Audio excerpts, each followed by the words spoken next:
Support for this podcast comes from the Central Valley Journalism Collaborative, connecting communities with the resources, infrastructure, and networks to ensure a vibrant local free press. From KVPR in Fresno, this is Central Valley Daily. It's Wednesday, August 20th.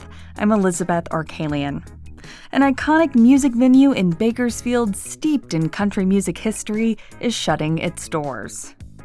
There's not a lot of reasons to come to Bakersfield, but the Crystal Palace was definitely one of them. We will learn about why the iconic Crystal Palace is shutting down in just a few minutes, but first, these headlines. Democratic state lawmakers have introduced legislation to suspend California's independent redistricting process and draw new congressional districts. They argue the plan is needed to counter gerrymandering in states like Texas. But Republican state lawmakers say it's a step backwards for fair elections in California. North State Assembly member James Gallagher says his party is taking the fight beyond the state legislature. We don't believe that gerrymandering should be happening anywhere. And in fact, Republicans today are introducing resolutions that call on Congress to make sure that every state in the nation has independent redistricting processes. That should be the case in Texas, and it should be the case here. Democrats say the change would only last until 2030, when the commission would regain its authority. Republicans argue that once politicians reclaim map-drawing power, there's no guarantee they'll give it back. Meanwhile, California legislators will likely approve a special election on redistricting by this Thursday. Governor Gavin Newsom called for the election to take place on November 4th. He's asking voters to approve a temporary congressional map that would help Democrats in the House. The state legislature will approve the proposed map this week as well. It includes changes to districts in the Central Valley, where 2 House seats could become more favorable to Democrats. One seat is already held by Democrat Adam Gray, but the other is held by Republican David Valadao. Kern County supervisors unanimously agreed on Tuesday to investigate its Child Protective Services agency. As KVPR's Carrie Klein reports, the resolution follows the death of a young girl. Tuesday's supervisors meeting included nearly an hour of public comment about Child Protective Services. Many residents claimed CPS failed to act on abuse. Others claimed the agency tore children away from safe families. Frank Madrid said more abused children are out there. There's people out there, young children, that need our help. Daisy Gomez lamented that this conversation was prompted by the gruesome death of 8-year-old Genesis Mata earlier this month. She didn't have to pass for us to be here. Mata's father and stepmother have been charged in her death. Mata's family claims they'd called CPS multiple times beforehand. The county can't comment on Mata's case, but supervisors committed to investigating the agency, starting by finding an outside contractor. For KVPR News, I'm Carrie Klein. If you are a fan of the Owens Crystal Palace, today is the last day to buy memorabilia. The venue announced that T-shirts will be available until the early afternoon. They're first come, first serve. The Crystal Palace closed its doors earlier this month and will be open only for a few shows that had been previously scheduled.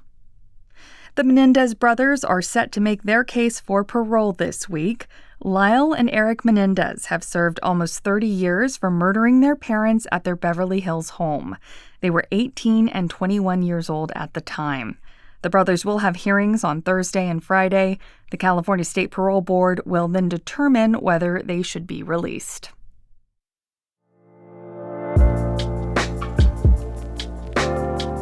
There are now less than 2 weeks to buy your ticket to KVPR's $10,000 drawing. September 2nd is the deadline to enter and support the station you listen to.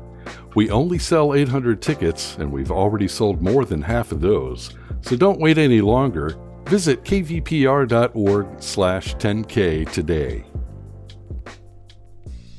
And now to our main story. Just this month, the doors to Owens Crystal Palace closed, and along with it, a key piece of Bakersfield history. The late Buck Owens was a famous country musician and pioneer of the Bakersfield sound, a genre of music with elements of honky-tonk and rock and roll. He established the Crystal Palace in the 1990s as a music venue and museum where visitors could find memorabilia from his legendary career on display. Buck loved Bakersfield and lived there until his death in 2006. His family carried on his legacy until last summer, when they put the iconic venue up for sale for $7 million. A year later, with no buyer in hand, they shuttered the doors to Bakersfield's most famous attraction. And as you heard in the news headlines, visitors have already been lining up outside to get their hands on the venue's last bit of history, buying the remaining stock of Crystal Palace t-shirts for sale. Robert Price is a reporter for the NBC affiliate in Bakersfield, KGET, and somewhat of a Buck Owens expert. He's written a book on the Bakersfield sound and joined me to break down the cultural significance of the end of the Crystal Palace.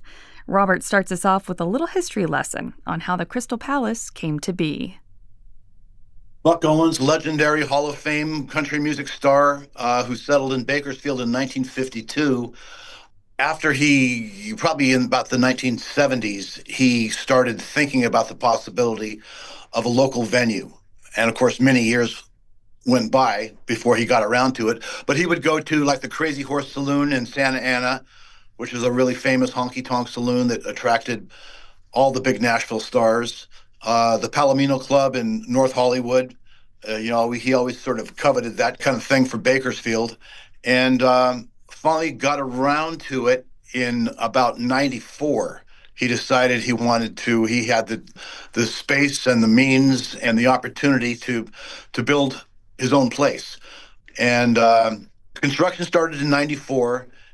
It took an agonizing 2 years to get the thing finished because Buck kept asking for change orders.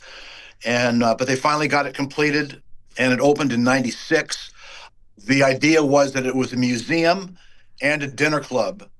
And, Buck played in some pretty tough places, the Palomino Club and the Crazy Horse. I mean, those were adults-only facilities. They were hard drinking, hard playing bars. He didn't want that for the Crystal Palace. He didn't want that for Bakersfield. It was supposed to be a family-friendly place. And it actually became Bakersfield's top tourist attraction. There's not a lot of reasons to come to Bakersfield, but the Crystal Palace was definitely one of them. Earlier this month, the owners of the Crystal Palace announced it'd be closing its doors. What have you been able to find out about the reason why? Just the overhead, just the expenses. Fairly recently, utilities were $60,000 a month.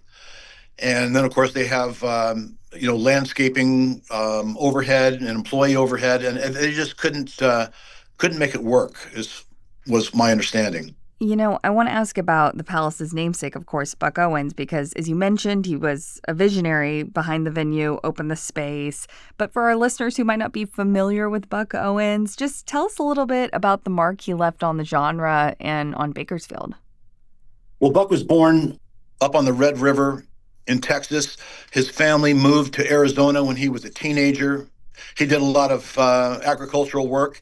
He came over to the Central Valley to pick oranges on a regular basis, back and forth. His girlfriend, Bonnie Campbell, who became his wife, was also doing the same sort of back and forth work. She had family members in Bakersfield. And they got married, but it didn't last very long after they had a couple of boys. She moved to Bakersfield. He followed her here. He got a job working at the Blackboard, the famous/infamous honky-tonk in Bakersfield. He was guitar player for a guy named Bill Woods, and later broke off and started his own band. And he got his first minor hit in 1959. By about 1963, he was churning out records on a regular basis and had a pretty amazing run of hits, of number one hits on the country charts. And this was kind of strange to be coming out of Bakersfield. All the hit makers were in Nashville and in other parts of the South. And suddenly along comes this guy from Bakersfield. And then incredibly, here comes another guy from Bakersfield. In 1965, Merle Haggard shows up. Those two guys were the number one and number two record sales artists in the 1960s, both of them out of Bakersfield. Buck made Bakersfield his home. In fact, for a time, it was referred to as Buckersfield. He was always in the parades in his big old long Pontiac with the Longhorn horns on the front of the grill. Very generous, held a benefit golf tournament, and really became Mr. Bakersfield in just about every way. Much admired and a common sight in Bakersfield. So it really wasn't surprising that he was kind of overdue to open a place like the Crystal Palace. The Crystal Palace has attracted major artists over the years. Do you think that's helped shine a light on Bakersfield and on the local country music scene? Absolutely. You talk to any major artist in Nashville or just about anywhere, and everybody knows about Bakersfield. Almost without fail, whenever they would get on that Crystal Palace stage, they would pay homage to Buck Owens and to the tradition of Bakersfield. And I think it was a huge part of it's played a huge role in keeping Bakersfield relevant when it comes to not just country music, but also a lot of blues and rock and roll. Do you think the venue also allowed smaller stars to kind of break out if they were able to be on that stage?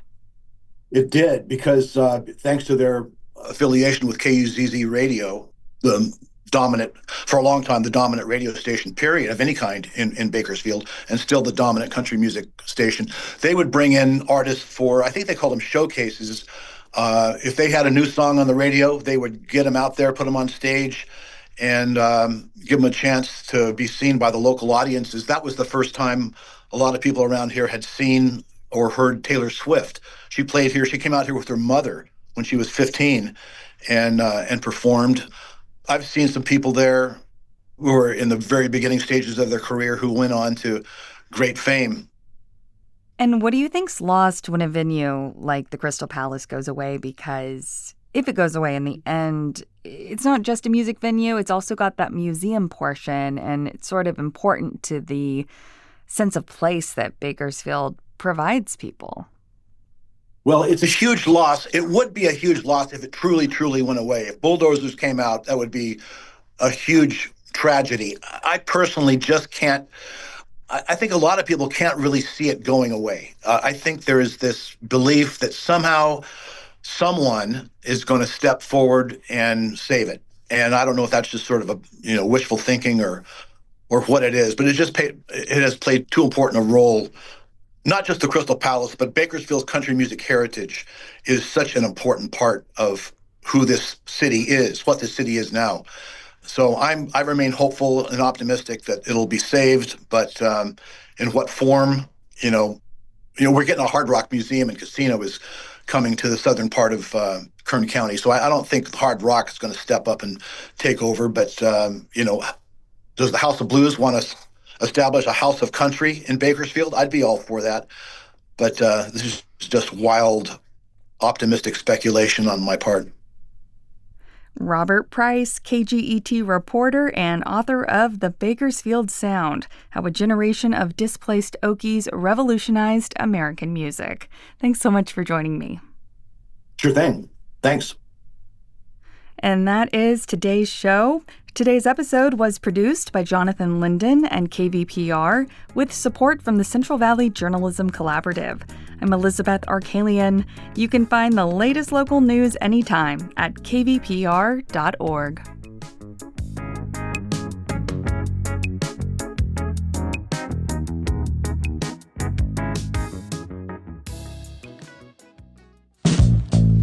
These days, there's so much news, it can be hard to keep up with what it all means for you, your family, and your community. The Consider This podcast from NPR features our award-winning journalism. 6 days a week, we bring you a deep dive on a news story and provide the context and analysis that helps you make sense of the news.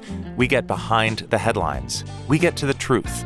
Listen to the Consider This podcast from NPR.